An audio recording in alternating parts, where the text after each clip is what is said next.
நான் கேட்டது ஐயா சைலேந்திர பாபுக்கு இல்லாத தகுதி இந்த பிரபாகருக்கு எப்படி வந்தது? ஒரே கேள்வி அதுதான். இதுக்கு யார் பதில் சொல்லுவார்?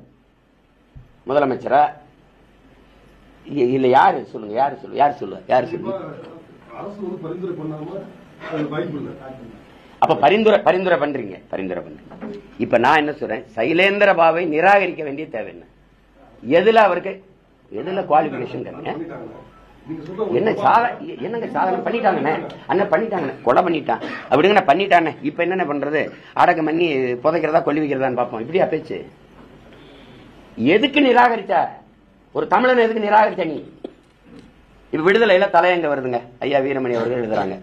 நீங்க ஐயா இன்னைக்கு கமிஷனர் அருண் அவர்கள், அம்மா அமுதா IAS அவர்கள், இன்னைக்கு தலைமைச் செயலர் ஐயா முருகானந்தம் அவர்கள், இவங்கெல்லாம் ஆதி தமிழ் குடிகள், ஒடுக்கப்பட்ட தமிழ் சமூகம். அவங்களுக்கெல்லாம் இன்னைக்கு இந்த உயர்ந்த பதவி வந்திருக்குன்னா அது திராவிட இயக்கங்கள் கொண்டு வந்த சமூக நீதின்றீங்க. கொஞ்சம் இதுக்கு முன்னாடி தமிழ் தலைமைச் செயலராக இருந்தவர், DGP-யா இருந்தது, IPA இருந்தவர்லாம் யாருங்க? அவங்கெல்லாம் யாரு? இதுக்கு முன்னாடி தலைமைச் செயலர் இருந்தவர் யாரு? அவங்க எந்த நீதியில வந்தாங்க அந்த பொறுப்புக்கு?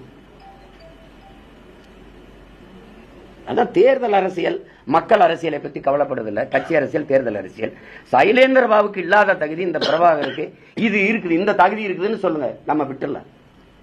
சொல்லுங்க, விட்டுடலாம். நீங்க சொல்லுங்க.